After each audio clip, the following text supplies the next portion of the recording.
Hello again, everyone, and welcome to another edition of the Inside Lowell Daily Pulse, the Tuesday, May 13th edition of the Daily Pulse. I'm your host, Teddy Panos, coming to you from the WellPoint Studios. All alone today, gang. You see that empty chair in the guest host seat? You know what that means. It's a Trigger 'em Tuesday edition of the Daily Pulse, and probably going to trigger you a little bit today. If you're a big fan of the Lowell School Committee and the Lowell School Department, I'm definitely going to trigger you. If you believe a lot of the lies that you're told nationally, I'm probably going to trigger you as well. But I'm going to trigger you using a little truth, and you can see it with your own eyes and then figure out for yourself who's lying and who's telling you the truth and who's triggering you. That's me. I'm going to get to all of that, try to catch up with some feedback as well over the last couple of weeks here, because some folks have been chiming in on our Daily Pulse podcast, and we want to share all of that. And hopefully I will wrap this up pretty quickly for you. And I say that every time because I'm talking by myself, to myself. And sure enough, I end up going 40 plus minutes anyway. But let me stop delaying. Let's first thank our Daily Pulse sponsors. We start with Ray Booten, who you know the deal by now, right? Licensed realtor, Massachusetts and New Hampshire, certified appraiser in both states as well. If you're looking to buy or sell a home, a business, or a commercial property, there's just one call to make, and that is to Ray Booten. RealestateRayBooten.com is his web address. You can find out any way to contact him through there. RealestateRayBooten.com, over 3 decades of experience buying, selling, and appraising homes and properties. Thank you as well to our friends at WellPoint. WellPoint, the only health plan offering healthcare benefits exclusively to Massachusetts GIC members at WellPoint. Your whole health is their whole point. Got a bunch of other sponsors we'll thank as well in just a little bit, but let's get right to it. First, we start with a little update on yesterday's show. If you watched yesterday's Daily Pulse, we had school committee member Fred Bahu on here, doing what he's supposed to do as a school committee member, advocating for the schools to get as much money as they possibly can. I was just asking some questions, trying to push back a little bit because, you know, taxpayers are wondering where is all the money going. And we're hearing lots of conflicting stories that basically range from the city is cheaping out on its commitment to the schools, to the schools just can't seem to live within a budget, whatever that budget is. And, you know, it's time for them to start doing what the rest of you, me, everybody else does as taxpayers. You have to start making some difficult choices at some point. There isn't an endless supply of money, though I get why the schools might have a hard time grasping that. So just to kind of recap yesterday, one of the points that there was a little disagreement on between Committeeman Bahu and me was whether the school department employees received a bigger pay raise than everybody else in the city. And Committeeman Bahu said that he thought that he said that the teachers' contract, and by the way, teachers is United Teachers of Lowell, but that's everybody who works for the schools. Everybody got an 11% increase over 3 years. 4% increase year 1, 4% increase year 2, 3% year 3. 4 plus 4 plus 3 equals 11. I'm good in math, aren't I? I said, well, you know, that's different than what the city side got. The city side got 9%. Now, I mistakenly said the city got 333, and that's how I got to my 9%. And I'll admit I was wrong on that, but I was right on my total of 9%. I actually reached out to the city manager yesterday and this morning and got my answer this morning from the city manager. The city employees, municipal employees in Lowell, got a 9% increase, 4% in year 1, 3% in year 2, and 2% in year 3. Do the math. 4 plus 3 plus 2, 9. So every employee in the city got 9%. The school department, the school committee, decided to give its employees an 11% raise. Okay. And you heard Committeeman Bahu tell you, well, we were watching teachers striking all over the state, and we were like, which is illegal, by the way. Is he saying they were blackmailed by teachers into giving them more money than everybody else got in the city? It's a bone of contention with every other city union. You talk to police officers, you talk to firefighters, you talk to parks workers, DPW workers, anybody. They're like, hey, we always negotiate these deals that, we're giving away something and then they just turn around and give it all to the school department. There's a little upset there, and they're right. The teachers, once again, the United Teachers of Lowell and all the school committee, all school department employees got an 11% increase in their latest 3-year contract, while everybody else in the city of Lowell got a 9% increase. So again, here's your school committee, here's your school department spending more money than they may have had to. Would it be that difficult if they really dug in their heels to say, you know what, everybody else gets 9%, you're going to get 9%. By the way, how many of you out there watching this, how many of you taxpayers have gotten 9% over the last 3 years, let alone 11%? Have you gotten that? Have you gotten 9%? Have you gotten any percent? 4, 5 over 3 years, maybe? I don't know. What are you guys getting out there? So, you know, this whole thing about, you know, I appreciate these municipal employees. I appreciate teachers. My mother was a teacher for over 3 decades. I get it. They do good work. They do thankless work. And in a perfect world, they could be paid anything they wanted. But it's your dollars. It's taxpayer dollars that they're getting paid from. So there's got to be a little fiscal responsibility, A, on the part of the city, B, on the part of the schools. Now, the bigger battle here was over the city.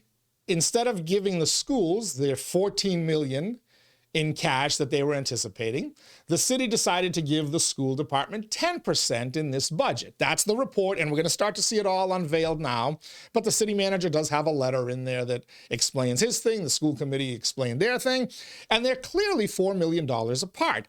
But it is said that the schools are actually receiving more money. If you get into this complicated thing about maintenance of effort, right? The city is putting X amount into the school buildings. The city is putting X amount into transportation. The city's doing this. The city's doing that. Either way, you know, sit there and fight it out. I'm not going to pick sides for you other than the taxpayer side. But if you ask me, they're all getting too much, okay? Because the taxpayers are shouldering it, and I keep hearing enough.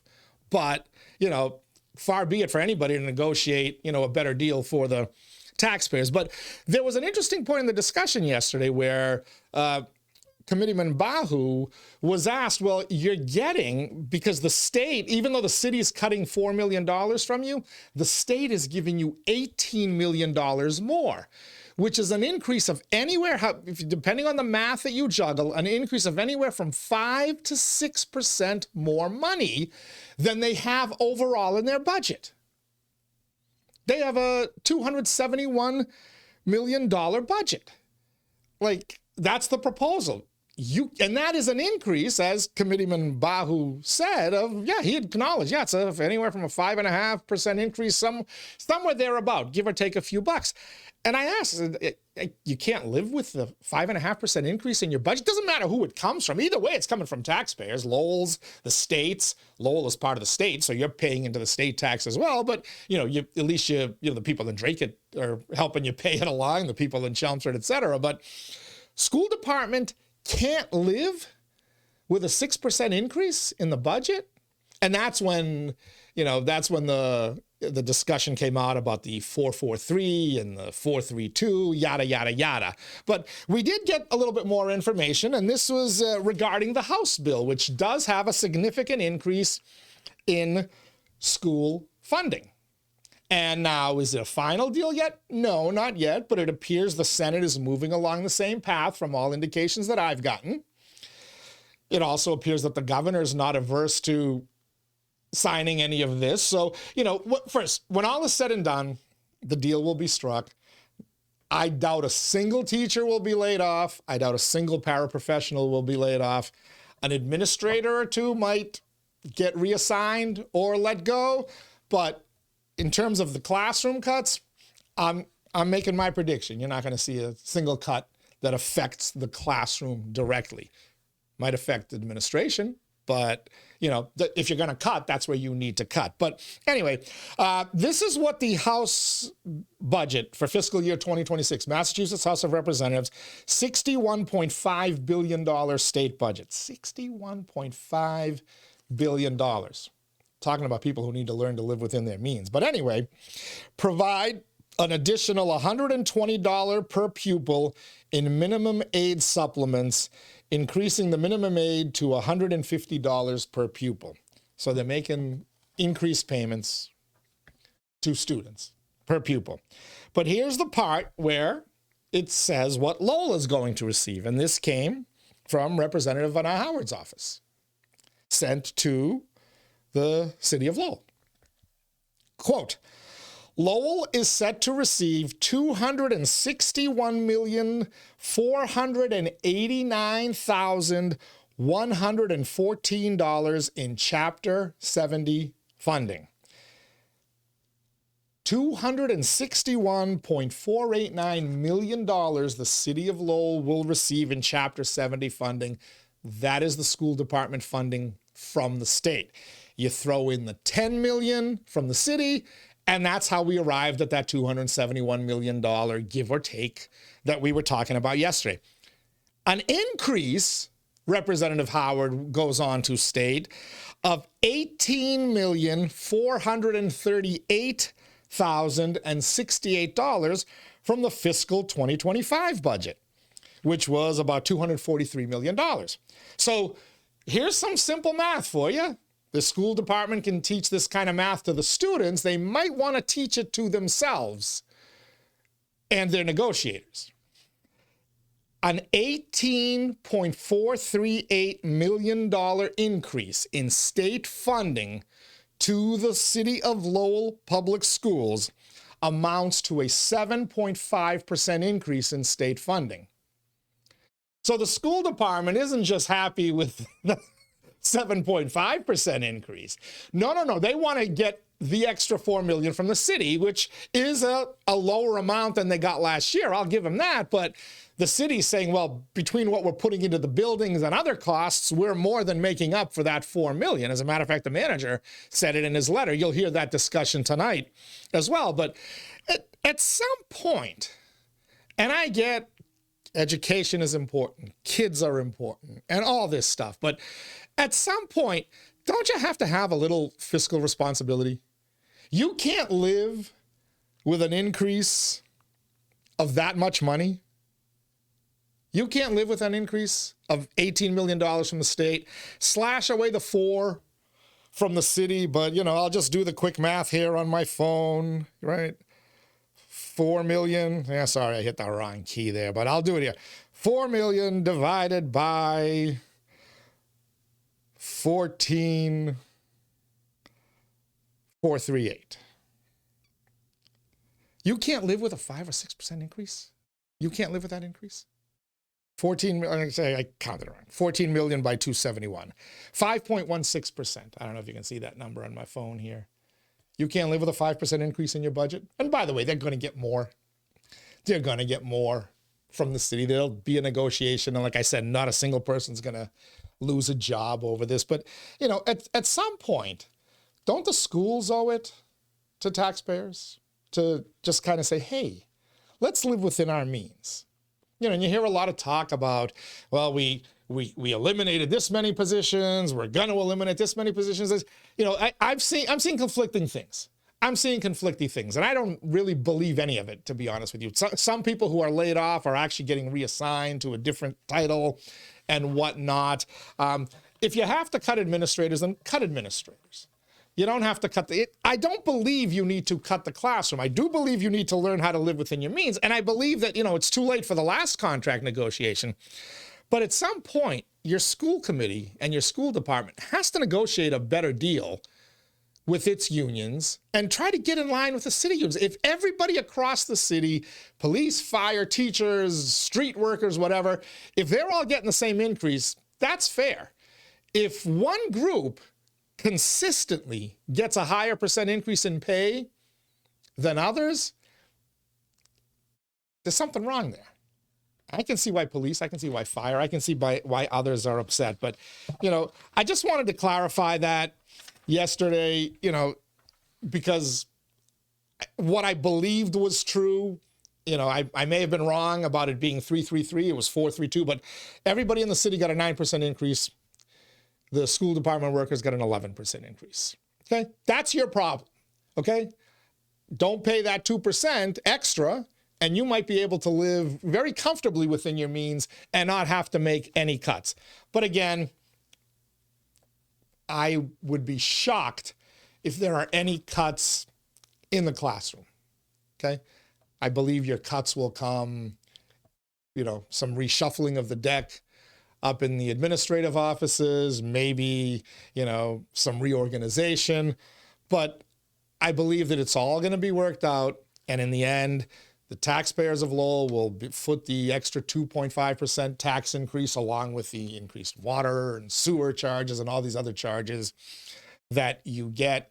They're going to have, the city's going to have to start learning to live within its means, I would imagine, at some point. But, it would help if the schools would do it and not look at a 5 to 6% increase in your budget and say, well, we can't live with that. Like, yeah, you can. Yeah, you can. Most Americans are living in it. The households that you represent, the households that you're educating, they're not getting anywhere near that. Let's try to work a little bit more. Going to move on to some other stuff that'll really trigger some folks beyond the Lowell School Department. First, let's thank our Daily Pulse sponsors. This is the Inside Lowell Daily Pulse. We're coming to you on this Tuesday, May 13th, 2025, and it's brought to you by Ray Booten, licensed realtor in Mass and New Hampshire, certified appraiser in both states as well. Find him online, realestaterayBooten.com. Sorry, I got to keep my screens active here so I know what the hell I'm talking about. Thank you as well to our friends at WellPoint. At WellPoint, your whole health is their whole point. Washington Savings Bank, banking that goes the extra mile. Make the switch now to Washington Savings Bank. TMI Properties, quality and value at every price point. Find your perfect space with TMI. Mahoney Oil, providing warmth and protection to Greater Lowell and Southern New Hampshire since 1925. That's a century of service. The Greater Lowell Community Foundation, improving the quality of life in our region through strategic, impactful philanthropy. Francis E. Preventure Insurance, the agency Greater Lowell has counted on to insure its most valuable assets since 1982.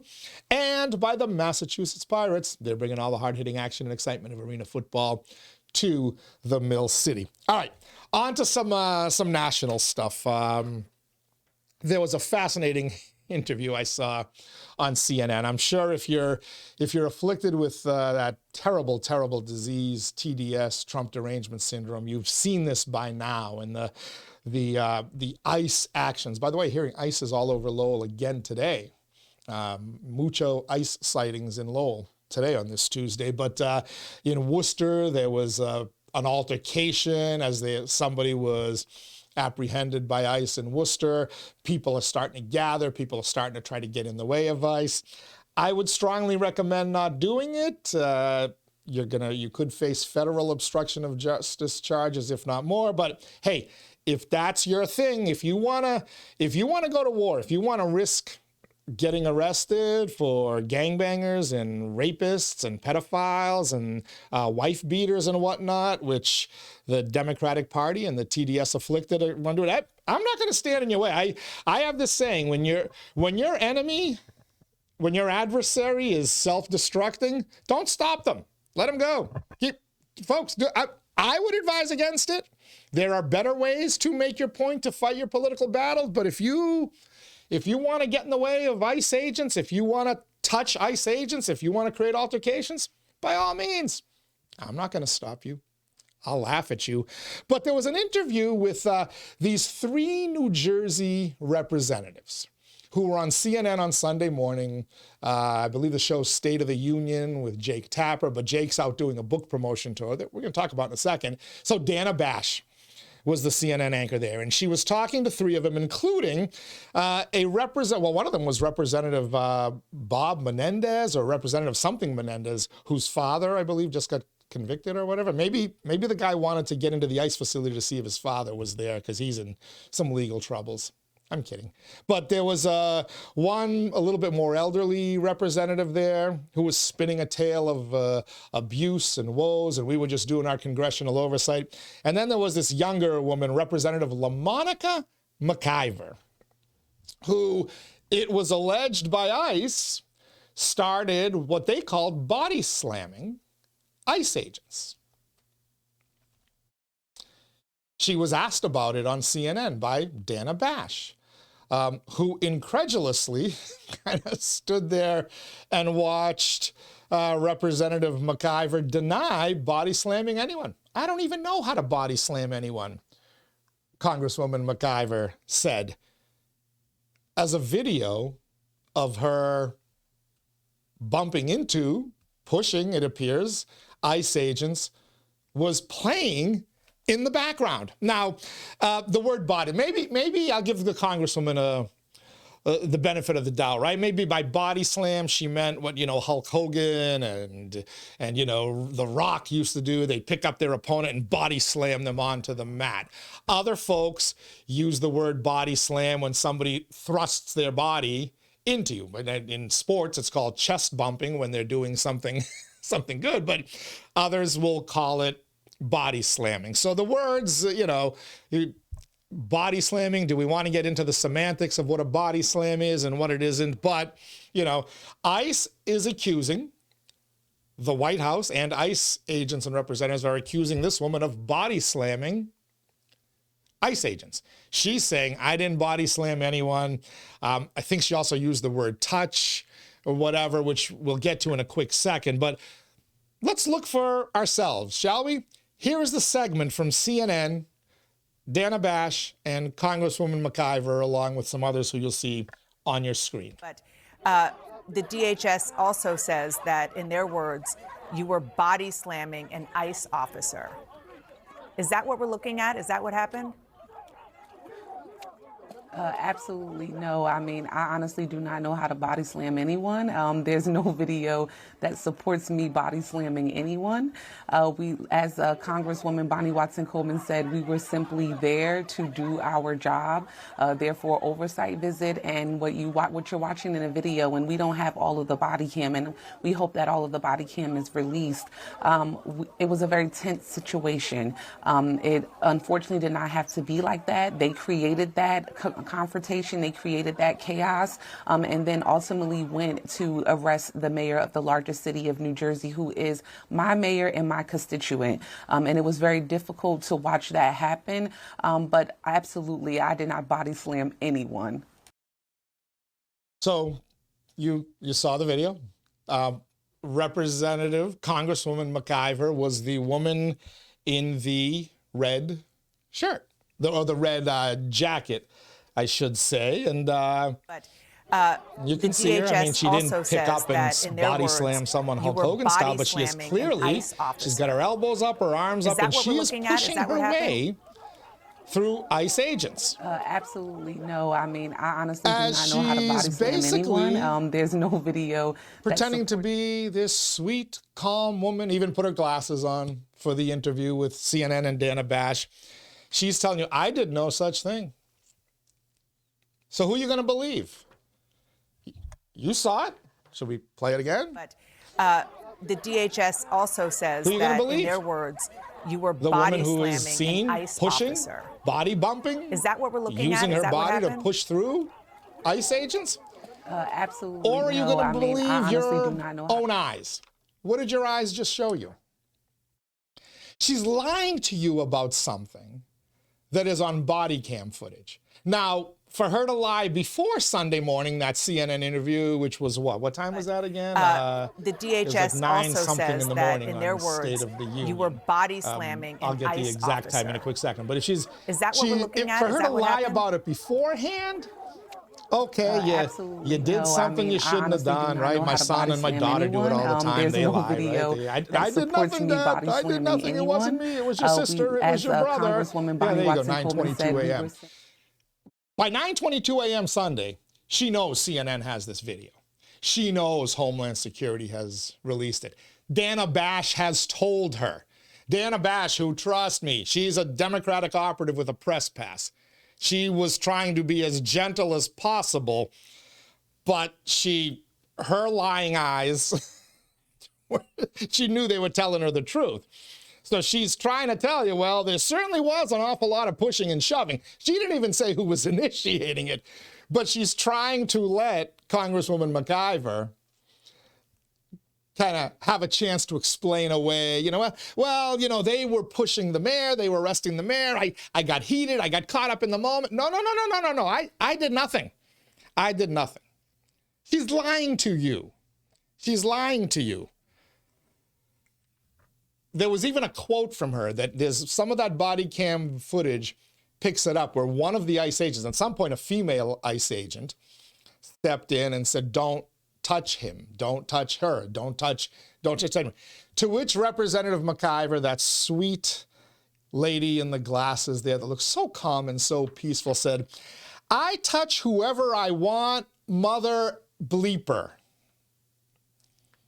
I touch whoever I want, mother bleeper. It's the internet, I could probably say the full word, but you know what it is, right? Last part of that starts with an F, ends with an R. Figure it out in between. So she's saying, I can touch whoever I want. At the same time, she's trying to tell you, I didn't touch anybody. I didn't do anything. Don't believe your lying eyes. Believe me, because I'm a Democratic congresswoman from New Jersey who was upset that my constituent, my mayor, was arrested. We were just doing oversight. Does that look like oversight to you? Is this how you do oversight? The DHS also says that called oversight, in their or is that words, called trying to incite you were body slamming an ICE a crowd, officer? Violence, or is that whatnot. what we're looking at? Is that what happened? Here's the bigger point. She lied right to your face. What else is she lying about? What else is she lying about? This is a common theme here on the Daily Pulse, and it's been a common theme of mine for a while. When somebody lies to you, a trust is broken, and you can't believe them again in the future. If they continuously lie to you about things, how do you believe a word they say? How do you believe the media when they're lying to you? How do you believe a elected official when they're lying to you?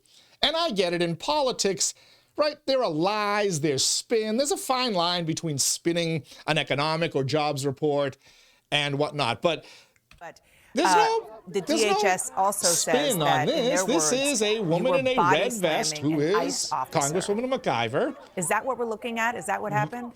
Physically, they'll call it assaulting when they charge her criminally, if they do. But she's clearly doing something that's not very Congresswoman-like, and then she's lying about it. By the way, she's not the only one lying to you about stuff, but I want you to pay attention to this stuff. Who's lying to you? And when are they lying to you? And when are they lying to you when you can clearly see with your own eyes what they've done? Because, again, my kids will lie. When I hear the kids scream and I'm doing something in the other room, the kids start screaming at each other. I run in, hey, you, what did you do? And they each accuse each other. I didn't see it, so I can't say it. If I see it and you're lying to me, come on. How stupid do you think I am? I always say that to my kids. How stupid do you think I am? Do you think I can't see? I'm old. I wear glasses, but I can still see. You can still see. You can see this. The DHS also says that, in their words, does you were Congresswoman body LaMonica McIver think you are? How stupid does she think Dana Bash is? Dana Bash is one of her. She's one of her friends. Dana Bash has been covering for this stuff. Dana Bash herself has lied to you over and over again. Pay attention, folks. Pay attention. Speaking of lying to you, we've got a fascinating new book is out. I mentioned Jake Tapper, who usually hosts CNN's State of the Union. Dana Bash was hosting it this week because I believe Jake Tapper's out on a media tour. He's got a new book out, which let's do away with. The DHS also Congresswoman says that McIver. And let's call up this new book called Original Sin, President Biden's Decline, Its Cover-Up, and His Disastrous Choice to Run Again. Book written by Jake Tapper and Alex Thompson. This was an article written about it by Alex Thompson, the co-author, in Axios. Again, by the way, these are all left-wingers. Alex Thompson, Jake Tapper, Axios. These are not, this isn't Fox News. This is not News Nation or OAN or Rush Limbaugh, or it's not even Teddy Panos. These are sympathetic people, sympathetic creatures. Now, mind you, Joe Biden hasn't even been out of office for 4 months, right? January, February, March, April, May. It's not even May 20th. Less than 4 months, Joe Biden's been out of office. Hell, we didn't know he was running. We knew he wasn't running, I should say, in August. So call it, throw another 5 months on this, or 9 months. Jake Tapper and Alex Thompson wrote a book that says President Biden's decline, the cover-up around that decline, and his disastrous choice to run again. One of the exclusive here, the headline grabber, Biden aides discussed wheelchair use if he were reelected, according to a new book. Why do I call this up? What does it have to do with Congresswoman McIver and lying to you? You guys all watched Joe Biden in his 4 years as president. Hell, you watched him in the summer of 2020. Hide in the basement, nice excuse, COVID. While the world was trying to recover from COVID, he hid in his basement. But you knew the few times he stepped out, you knew there was something wrong with Joe Biden, right? Even in 2020. Your eyes told you. If you looked, now you may have denied it. You may be so blinded by Trump derangement syndrome that you may have denied it. You may have tried to spin it as Biden supporters, Biden staffers, and more importantly, Democratic operatives like Jake Tapper and Alex Thompson who have press passes. They lied to you. They're now telling you Biden had a decline. Why didn't they tell you this when the Democrats were running around blocking a primary? When they wouldn't let RFK get into a primary, when they wouldn't let anybody get into a primary, when somebody actually did jump in, they wouldn't even hold a debate. They wouldn't even let him on a stage with Biden until they put Biden on a stage with Trump in June for the purpose of getting him out of there. But they covered up his decline. They covered up who was running the country. While he was declining, who was running the country? Again, wasn't just a physical decline. It was a cognitive decline as well, which is in the book. It's talked about in the book. It's not on the cover, but in this article, they'll talk to you about the physical decline, but there was a cognitive decline. Now everybody's coming forward and saying it. But they lied to you for 4.5, 5 years, from the campaign of 2020 right on through the end of, well, really kind of the end of June. They finally started admitting that Joe Biden can't win, which was in essence saying there's something wrong with this dude, because now we can't hide it from the American people. But again, they lied to you over and over and over again. So what else are they lying to you about? Why would you believe a word they say? If they're lying to your own lying eyes, you watch Joe Biden. Now this is an easy trip up the Air Force One stairs, right? But how many times did you watch that video of him falling, not once, not twice, but 3 times, trying to climb those stairs? You watched him fall off a bicycle. You watched him fall on a stage. You watched him roam around on stage not knowing which way to exit as his wife, shame on her, by the way, for doing that to him, but tried to guide him in the right direction, as aides tried to guide him in the right direction. Remember the Easter egg situation, the Easter situation on the White House lawn, where Joe Biden was so lost that they had the Easter bunny come up and guide him? A Biden staffer dressed as the Easter bunny was guiding him around because he was so lost. They told you, oh no, he's perfect. Kamala Harris told you during the campaign, I worked in the room with him. He was perfectly fine. He was alert. He was aware. Everything was copacetic. They lied to you. Kamala Harris wants to come back. Are you going to believe a single word she says if she launches another campaign, be it for governor of California or president for the United States? How can you believe her? How can you believe her? She's lying to your eyes. Not political spin, not anything, just straight out lying to your face, telling you not to believe what you're witnessing. And you all know you witnessed it, right? I know it triggers you when I say this. And I know you're going to say, your guy lies too. And they all spin, but media folks are supposed to tell you the truth, aren't they? Why are they lying? What's the purpose of them lying? Which brings us to the newest lies. First, 2 big things happened over the weekend and yesterday. The first one yesterday, Donald Trump, the president, announced that He had signed an executive action that says pharmaceutical companies cannot charge the United States consumer more than they're charging most favored nation status. So he was telling stories about a person who went and got what he called the fat drug, because he's Donald Trump and that's how he talks. A friend of his, a businessman who was over in Europe and got the fat drug, aka Ozempic or the other one, whatever, I forget the other one's name, but those are the pricey fat drugs that he got it for $88 in Europe. And here he's paying like $1,200, $1,300 for it. So Donald Trump finally said, well, you can't do this anymore. And then it's not just Ozempic, it's every other drug too.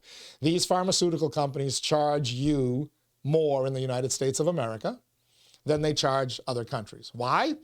Because the United States of America insurance coverage allows them to get away with it. In particular, the biggest insurer in the United States of America, the United States government, or your state government in the case of Massachusetts and Mass Health. So the pharmaceutical companies tell you, well, you know, we're billing you more for research and development. Well, why aren't you billing the Brits? Why aren't you billing the French? How about the Germans? How about the Russians, who you hate? How about the Chinese, who you hate? You know, your American drug companies are selling drugs in those countries. Why don't you bill them for your research and development? Why are you billing grandma and grandpa, or the mother of 3 here in the United States, a ridiculous amount? Why? Because you can get away with it. Well, Donald Trump said no longer. You're not going to get away with it. And while I stand somewhat skeptical that he'll actually be able to pull it off, and I'm not even a fan of the free market, of interfering with the free market, I should say. I'm not sure whether any type of executive action is going to bring prices down, because we haven't seen it yet. But at least Donald Trump is trying. He's trying something, by the way, that every major Democrat has promised for decades, right? Bernie Sanders, this was his thing. Elizabeth Warren, your own Congresswoman, Lori Trahan, any Congresswoman around, Seth Moulton, pick any Democratic elected official of any stature, and they've been promising you we're going to bring drug prices under control. They never did. And they'd always blame the Republican Party. And they'd blame Donald Trump. Well, here you go. Donald Trump just did it for you. Did you see that reported anywhere yesterday?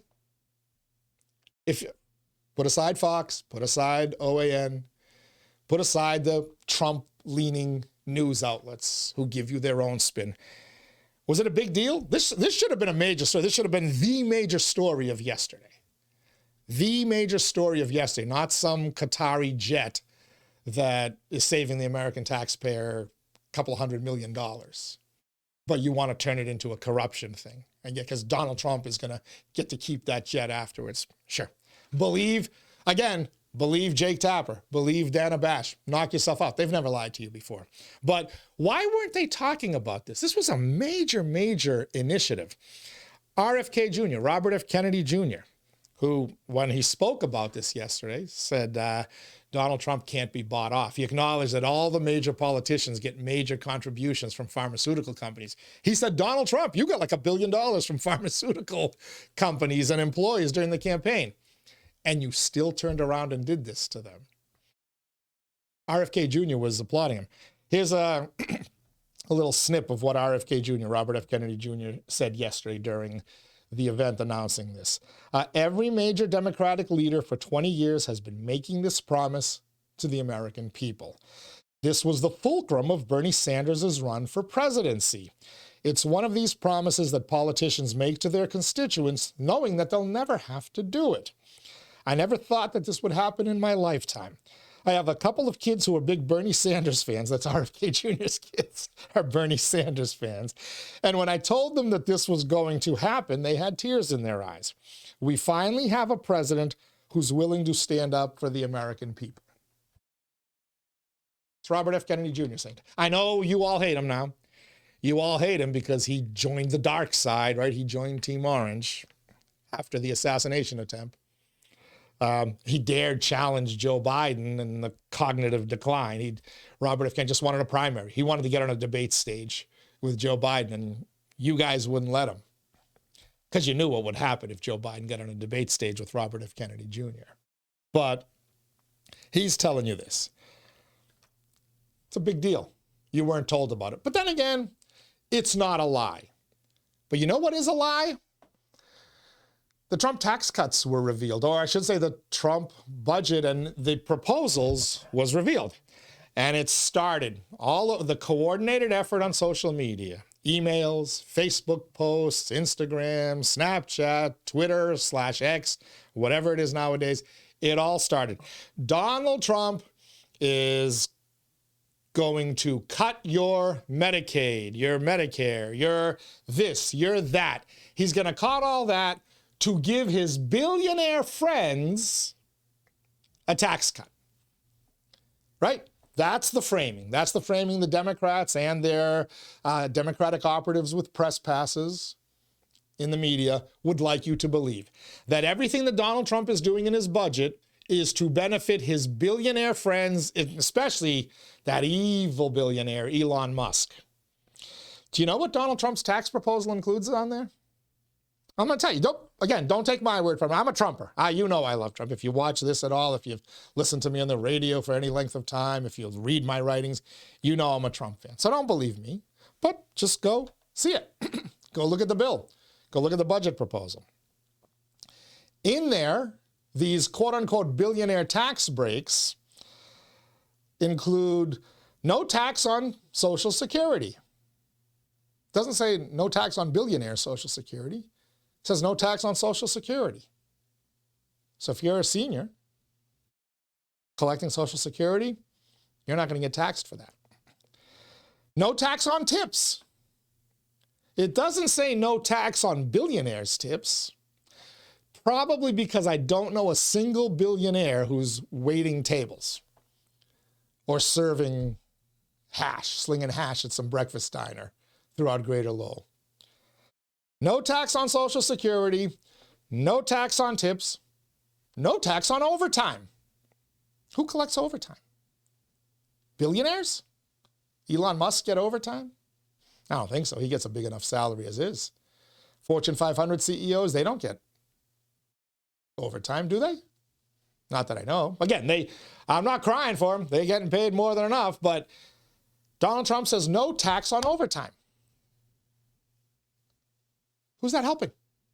Billionaires or you? Working people. I don't know if any billionaires watch this podcast. I know working people watch this. You're going to get a car interest deduction. So, like if you own a home, you can deduct the interest, the home interest deduction on your taxes. Donald Trump is saying, now I'm going to let you, if you pass my bill, my budget, my tax cut proposal, I'm going to let you deduct your car interest. Well, who has car loans? I mean, I guess Elon Musk might have a car loan on his Tesla or his Bentley or whatever, so he would benefit. Jeff Bezos, others might benefit from the car interest deduction. But if I were one of them, why would I take a loan? I just pay the stupid thing off.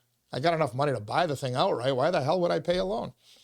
Who pays interest on their car payments for 3 years, 4 years, 5 years?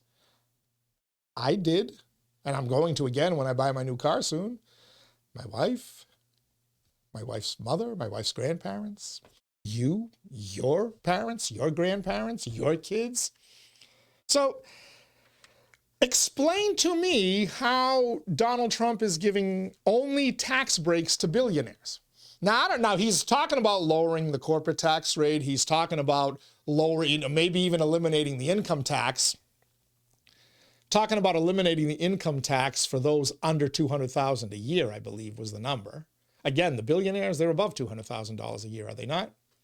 But, so why are so many Democrats in unison telling you that he's trying to gut your safety net programs, your Medicaid, whatever? By the way, is he really doing that, or is he trying to say we're not going to give it to illegals anymore? And please don't tell me this lie about they're not eligible to collect this and that, because you know they're collecting this and that. You know the Commonwealth of Massachusetts. You can see it. That's why it costs you over $1 billion to deal with this migrant crisis a year in Massachusetts, because they're giving them free health care, even though they're not supposed to. So when Donald Trump says he's going to cut it, that's what he's going to cut. He's going to force these states to make these difficult decisions. But put all of that aside. That's a discussion for another day. if they're lying to you about, hold on, where's my favorite congresswoman? But if they're lying to you DHS about also says that in their physical words, you confrontation, were which is on an ICE video. officer. Is that what we're looking? If they'll lie to you about tax breaks for billionaires, which in reality are no tax on Social Security, no tax on tips, no tax on overtime, car interest deduction, which goes to working people, poor people. If they lie to you about that, why would you believe them when they say Donald Trump is going to cut your Medicare and cut your Medicaid? Take a look at the other side. What is he really cutting? What is he really gutting? I think I've demonstrated to you that someone is lying to you about this. The DHS also says that in their words. I think I've demonstrated to you that the tax cuts for billionaires includes lots of cuts for working people. Are they lying to you? Are they lying to your eyes again? Probably. They'll lie about everything. They're so Trump deranged that I have yet to hear one Democrat, including the ones who've been pushing this for decades, come out. It's 11:30 on Tuesday morning. I've yet to hear one of them come out and say, that was a great thing he did yesterday. Trying to make, again, I don't know if it's going to work or not, but he's trying to make drugs more affordable for American people, which ultimately helps. Will it help the billionaires if Elon Musk can get his fat drug for cheaper? Sure it will. Going to help everyday Americans more. They're lying to you about that. What else are they lying to you about? Again, don't take my word. Anything you've heard here, don't take my word for it. See it with your own eyes. But the DHS also says that in their words, you were body slamming and they've been lying to you all along. They're continuing to lie to you all along. And if you're going to let them keep lying, then the term I used to use all the time, sheeple, I can't help you. Can't help you. Don't be led to the slaughter like the sheep and the turkeys. All right, that's it for today's Daily Pulse. I know I didn't even get to my feedback, but I've already gone over 45 minutes, like I always do. We'll get to it eventually. Tomorrow, former Lowell Mayor Bill Samaras will be here. State Representative Tara Hong will be here. Yes, in God's backyard. Very controversial bill, very controversial here in Lowell. State Rep Tara Hong, the 16th Middlesex State Representative, 18th Middlesex State Representative, is one of the co-sponsors of that legislation. Why? What is he hoping to accomplish? What's the reasoning behind it? We'll hear it directly from him.